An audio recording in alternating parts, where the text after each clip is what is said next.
This morning we're going to make sure that this meeting is very, very, very significant for you to be here. Okay? We have speakers here, as well as, I will get into that in a little bit, as well as we want to make sure that when you leave from here, that you're really aware of some of the issues that's happening and what's the nature of this whole realm of what's happening into the community is getting ready to have a certain amount of impact towards us in this community. So, in essence to this, today I just want to let you know, this meeting is, the purpose of this meeting is not only to give you information about a project that's going to be here in our community. We want to make sure that you understand the information of the project that's going to enhance our community. It's important that you understand right now that we've been having these meetings, as well as you can see a couple signs say ban fracking. Even though that in what you call the EIR, this is the Environmental Impact Report, even in a letter that was sent to the Planning Division, it stated that they wasn't going to do any fracking. But we're going to give you a correlation throughout this meeting here, and you can understand and see exactly what the difference is between it.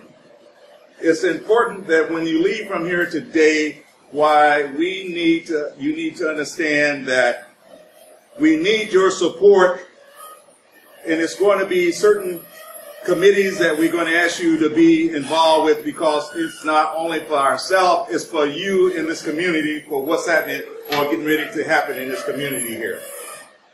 Dr. Tom Williams, who will be here to speak with you this morning, this man have had an extensive background in the study of environmental type of impacts and environmental type of geological studies in itself. Trust me, I will match his expertise with any of Oxy expertise as well. Trust me. Oh, sorry. My name is Dr. Tom Williams, PhD from Geology and Zoology at the University of California, Berkeley, 1967 through 76. So I've been around. 20 years with Parsons Corporation in Pasadena, another company called URS Corporation worldwide. I've done about 300 environmental impact statements, reports, assessments, and have been leader in many environmental projects. I know water. A couple weeks ago, I actually remembered back 60 years ago, I did my first job on a drilling rig.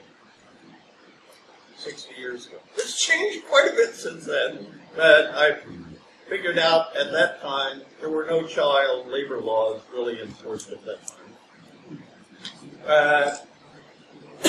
I knew I didn't want to be doing that for the rest of my life. So I went on, got master's and bachelor's at the University of Kansas, then PhD at Berkeley. Weird times, 67 to 76. And so I say I am now retired. So that means I can say anything about anything I want without repercussions on my professional career. Here's one thing. Right now, after briefly reading through the Occidental EIR, it's a piece of trash. I was really upset with Oxy that they would produce such a poor report. Now, all in the environmental side of it, take us to court. Who cares? We got more lawyers than you do. So we'll eventually get our project ahead. But right now, the EIR is a focal point. we can make it better. Wouldn't take very much to make it better. But the real issue is environmental impact. Just speak up a little more, these fans that make Okay, I will try to talk louder. I can. I have taught in universities, so I know how to reach the back of the audience. Maybe if they move up. Maybe, yeah, come to the second row. So what we have now is 45 days to ask for an extension of 15 days at least. Normal is 60 days. That's number one. Write letters to Saeed at the city planning and ask him for an extension of at least 2 weeks. That's number one right now. Number two, look at it. It's online. It's in hard copy. We have some. It's only about 2 inches thick, 3 inches thick. And this is called Snow 'em. Because you have to figure out what they're actually trying to say, but they don't say it well. Why? Because that will make it too easy for you to have information. Central issue. Who's going to benefit? Who's going to be put at risk? Here's an easy way of doing it. You live on the ground surface. Other people own the property beneath you. Those people who own the property beneath you will benefit. Those people who live on the surface will be put at risk. Risk? What of? Well, does anyone remember a thing called the Ross Dress for Less store explosion in Fairfax? The Fairfax district. I was there for 3 days. I was allowed to sleep on the bus bench while we tried to figure out what was causing it, number one. Number two, how to put it out. Initially, the city said, oh, it was biogenic gas. That is, it was just decomposing material in the soil. Well, eventually, it was because they overpressurized the oil field down below at about 4,000 feet. And that pressure found a way out. And it found an abandoned well. And came up through the abandoned well, into the storm drain, into the raw store, and 22 people went to the hospital. Real time, 1985. 1987, a second occurrence occurred at the Gilmore Bank. They had high gas levels. But fortunately, it went away, and nobody was killed. Hawthorne had a real blowout last year for 3 days, and they had to evacuate. Thank God that it didn't find an ignition source, because they still won't tell us what caused that. A bubble. Bubbles? Bubbles don't exist in the ground. They usually will find their way out much before we ever get to it. What is the cause of gases escaping? Oh, by the way, has anyone ever been on Olive at Pico in downtown LA? Oh, yeah. They had to evacuate 125 people from a 3-story apartment building there because there was another blowout, 2006. And the city attorney for LA took the St. James Oil Company to court. They settled. St. James would pay for the evacuation and recondition of the apartment building, reestablish the street, which had bulged up because of the pressure, clean out all the storm drains and things, but it wasn't their fault. It wasn't their fault. In Culver City, in the park, thank God it was in the park, the dog park, a well blew out, was putting water and oily material all over the dog park. Well, PXP, Plains Exploration and Production, said, oh, it's not our fault, but we'll clean it up for you. Isn't that a nice guy? Nice guy. So we have blowouts. usually occurring because of overpressurizing the field down below you. Occidental has a proposed project for 200 wells on a very small pad. And they say, don't worry, it's so far down below that it'll never have a problem. Well, there were at least 3 problems that we know of. And now, at least 2, maybe 3 drilling sites, production sites, in the central area of LA City are closed down because too much odor, too much gases escaping, and they didn't do their permits or anything like that the way that they should have, because they didn't want anybody to see or hear about it. So they got their conditional use permits without doing much of anything. Oh, has anyone ever seen the movie There Will Be Blood? Yeah. Those people still exist. I knew some of those types of people in Kansas and Oklahoma in the oil and gas industry. They don't care about you. The one thing that even Oxy cares about, stock price. First off, stock price. Second off, profits, because that establishes their stock price. You are fortunate to have Occidental, because at least they will listen to you, kind of, or tell you what they think you want to hear. If you had E&B Natural Resources, like over in Hermosa Beach, or along the west side of Carousel District, there are oil wells under Carousel.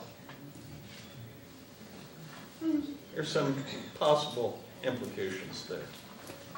The basic element is those people that live on the top are put at risk in order to gain the profits for royalties to the property owners down below and the oil company who is going to produce the oil and hopefully make a profit on it. So we have this situation.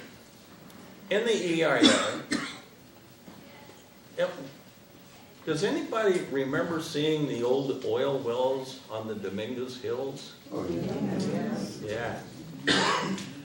Yeah. There were hundreds of wells drilled into the ground in the Dominguez oil field. In the EIR, they show a big green blob, and they put a few wells in it. There's actually holes in the ground, probably 200, 250. Some in the residential areas, some in the industrial areas, some under Cal State LA, things like that. How well are they sealed? Because they started back in the 1920s. And the standard practice in the 1920s, 30s, and even up to about 48 or 50 was to dump a lot of rock down the hole until it stopped taking any more rock. Personally, I have seen in the Fairfax area a beautiful traditional historic landmark.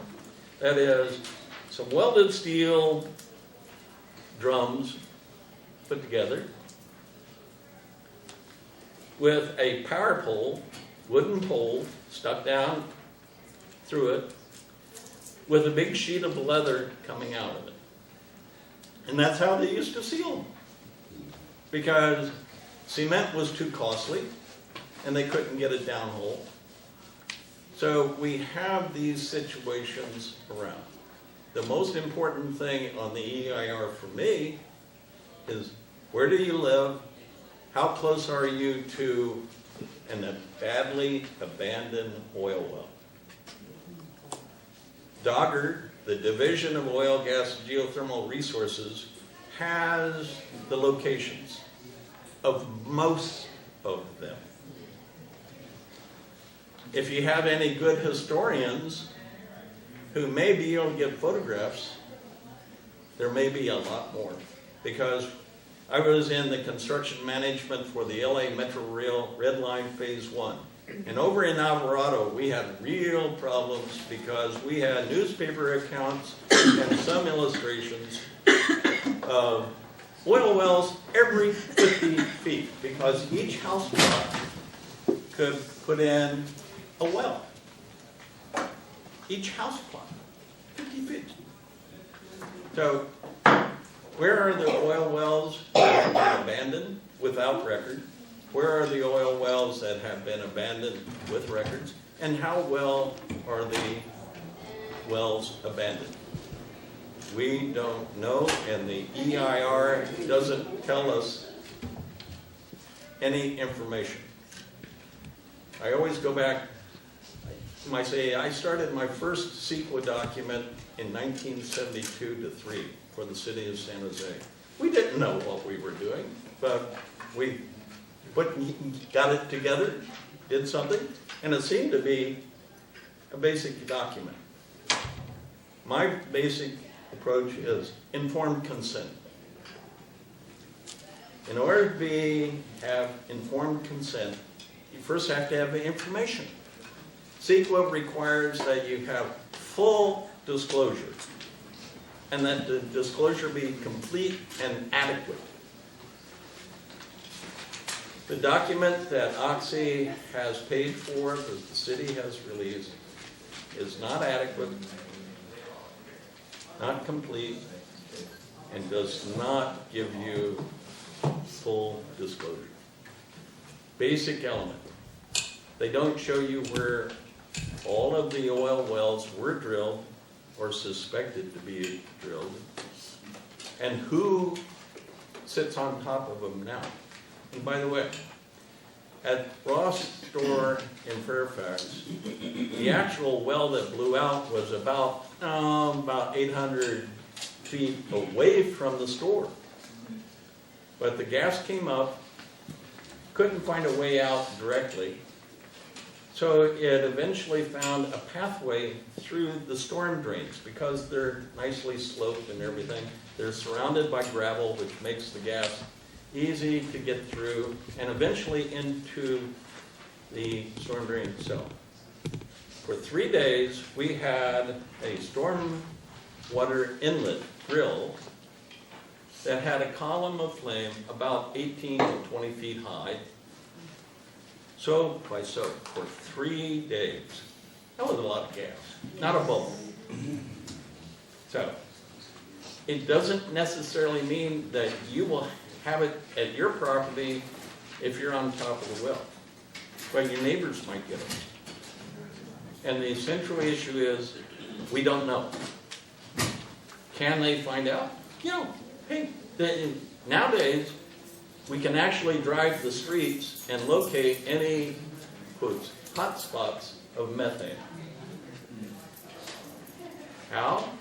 The sensors. We have real time, you can actually see it. It's really great stuff. Compared to 60 years ago, we used our nose 60 years ago.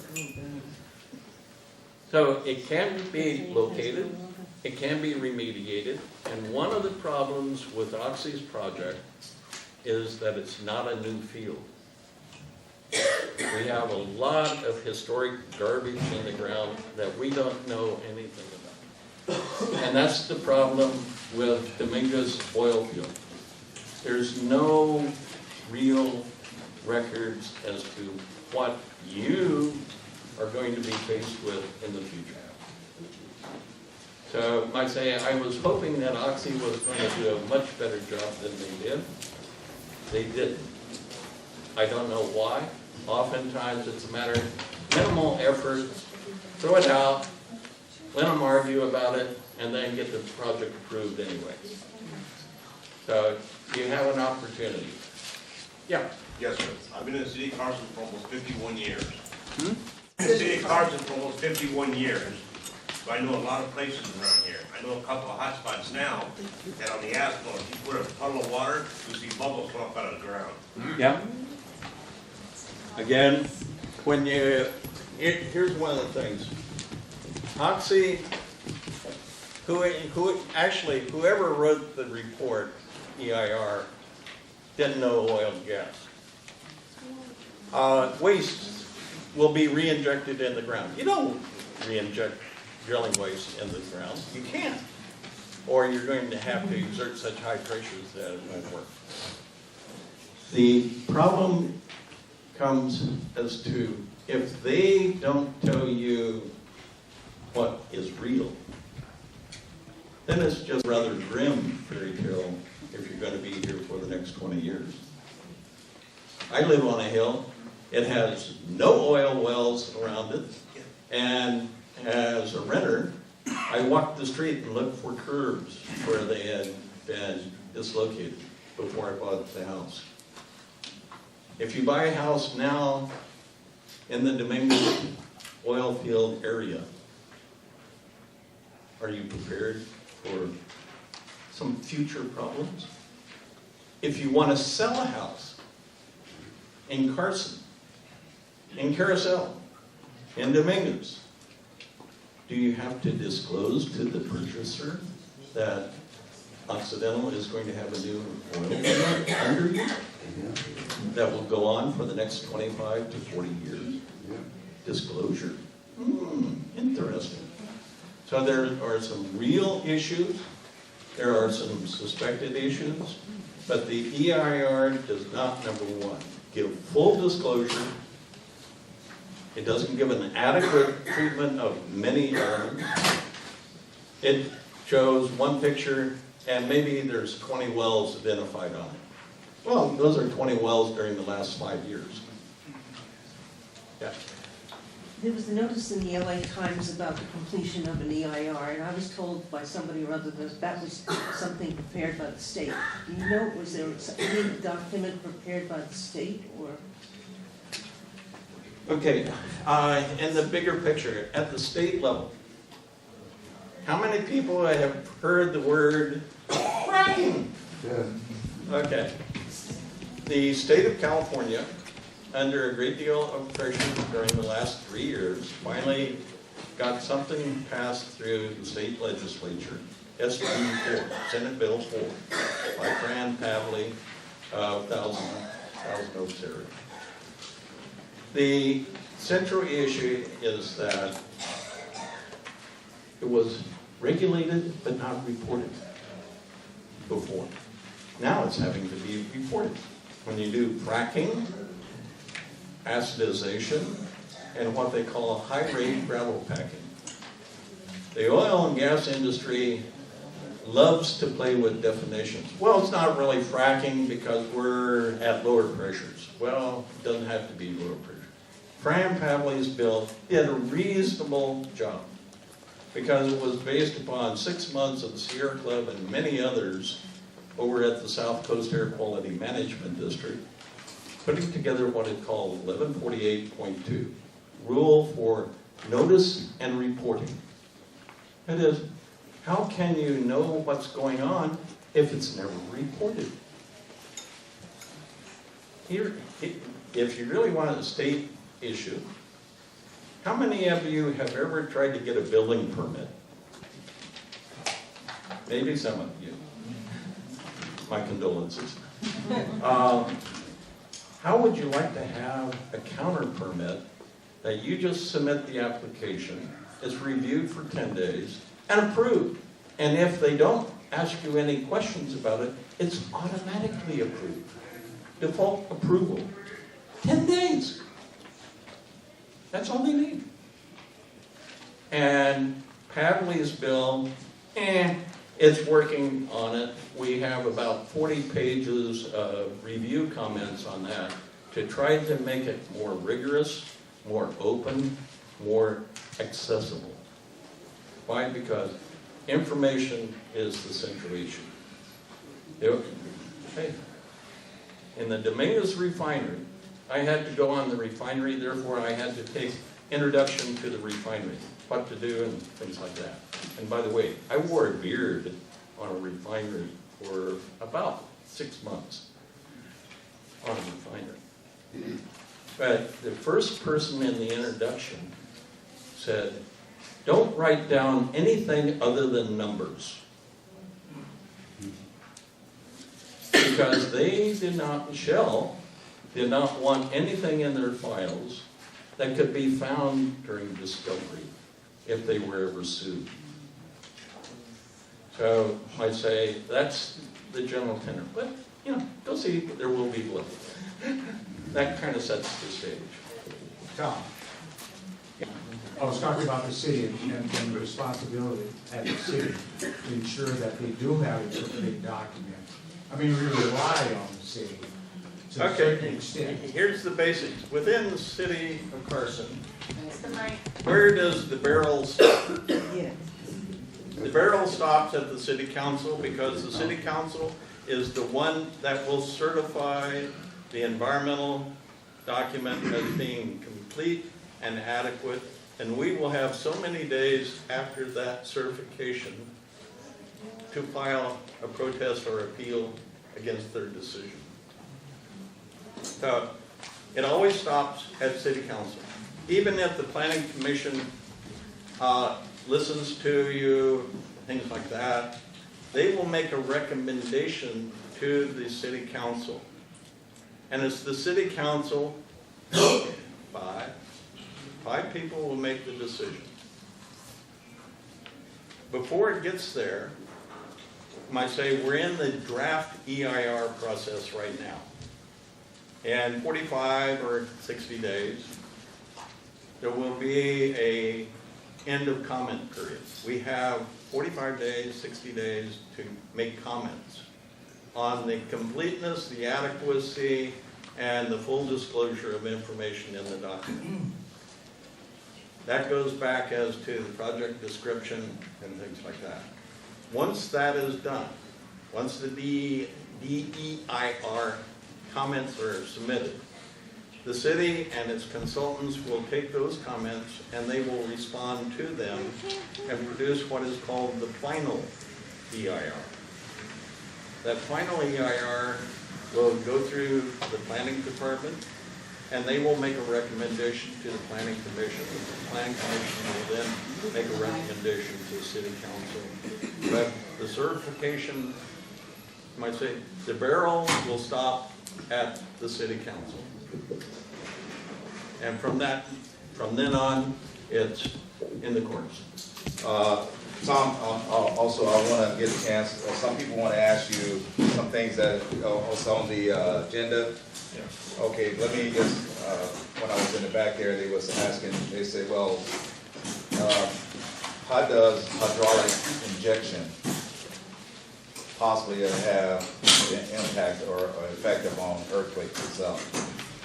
Here. Okay, earthquakes. They have occurred with hydraulic fracturing. They have occurred with what is called disposal injection, where, hey, when you're down 8,000 to 12,000 feet below the surface, your information base is pretty poor. It's like trying to figure out what to do 10,000 feet away from you when you can't even see it. So, earthquakes have occurred in British Columbia during fracking. The hydraulic fracturing and related stimulus methods basically take water with some sand and chemicals and inject them into the ground with pumps that generate maybe 10,000 to 14,000 pounds per square inch. Anyone that's worked around any sort of air pumps, maybe 150 in the big truck tires and things like that.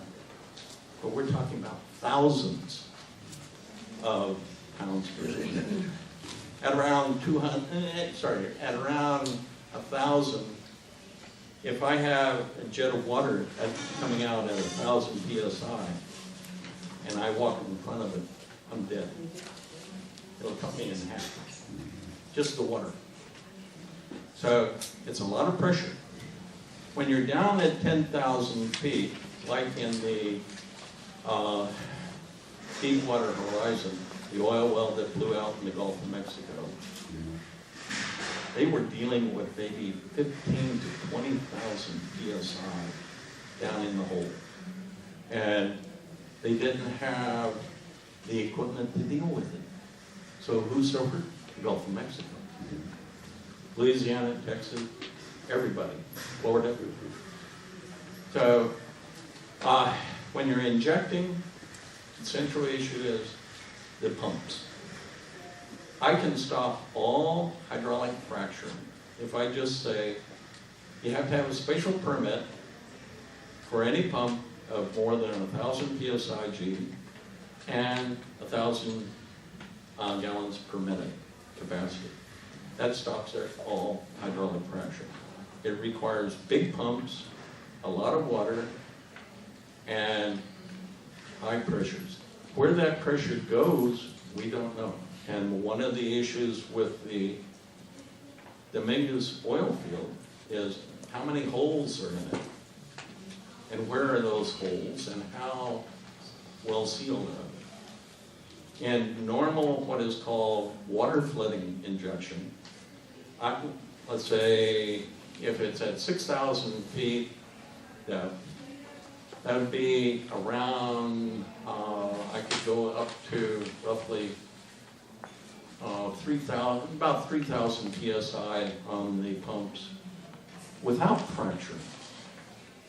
And that was one of the problems in the Salt Lake field at the Fairfax store, that they had to overpressurize the producing layer, and it found a way out. And I say, Mother Nature always finds a way out, even though we may not know about it. So, pressure is the key. Do they tell us anything about the pressure? No. In fact, they say in the report that all drilling mud will be injected into the reservoir in order to get rid of it so that you don't have to deal with it on the ground. You can't inject drilling mud. The whole basic concept of drilling mud is to seal the formation from the well. So it's both a problem that you're given incomplete information, and then when they do give you information, you can't believe it. But they know that people in general wouldn't know the difference between injection of drilling mud and the injection of water. So we're dealing with inadequate, incomplete, non-full disclosure. And frankly, we're really pissed poor about it. No, I feel upset. I was hoping Occidental would really give you a decent document to deal with. When they say they're taking fracking off the table, what kind of game is it? Kind of. First issue. Can I believe anything that Occidental and the oil and gas industry says? No. In writing, number one. You cannot believe anything that they say, and only half is what they write. And here, in the Oxy letter, it states, any such conditions recognize that there may come a time when hydraulic fracturing would be appropriate. And remember that a permit to rework a well requires a 10-day default approval. That's all. I submit my paperwork, 10 days later, I can get a permit to frack.